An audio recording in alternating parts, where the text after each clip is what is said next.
في ناس طول الوقت بتضحك، بس أول ما بتقفل الباب بتحس بفراغ مرعب. تفتكر ده تعب ولا مجرد مزاج؟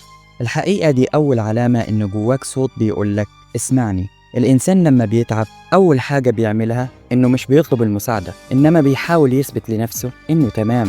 بيشتغل أكتر، يخرج أكتر، يضحك بصوت عالي، بس كل ده بيكون محاولة للهروب من الألم بدل ما يواجهه. في علم النفس بيقولك إنه اللاوعي بيصرخ لما بتختار السكوت، وكل مرة بتهرب فيها من اللي جواك الألم بيرجع لك بشكل تاني، زي الصداع والتوتر، نوبات الغضب، أو حتى جسمك نفسه يوجعك من غير سبب. أوقات يا صديقي اللي بيتعبك مش بس اللي بيحصل دلوقتي، لكن بسبب حاجات قديمة لسه ما اتحلتش، فالطفل اللي جواك لسه مستني حد يسمعه. طيب إمتى تعرف إنك محتاج مساعدة؟ لما تفقد الرغبة في إنك عايز أي حاجة، ولما تبقى محاصر بين أفكارك ومش عارف تخرج منها، ولما الغضب أو الحزن يبقى أقوى من قدرتك على السيطرة، ولما تبقى دايما بتلوم نفسك على الحاجات الصغيرة، ولما تنعزل مش عشان ترتاح لكن عشان تهرب. ساعتها يا صديقي المساعدة مش بتكون رفاهية، إنما بتتحول لضرورة. في التحليل النفسي بنشوف إن المساعدة مش كعلاج بس، لكن دي مراية بتخليك تشوف نفسك اللي مستخبية. فالمعالج هنا مش بيقولك تعمل إيه، هو بيساعدك تكتشف ليه بتعمل اللي بتعمله ده. وده الفرق ما بين إنك تتعالج وإنك تتعافى. فالأول بيخفف الأعراض، إنما التاني بيلم الجرح من جوه. مفيش حد يا صديقي قوي طول الوقت، ومفيش حد ضعيف لمجرد إنه محتاج يسمع نفسه. كل واحد فينا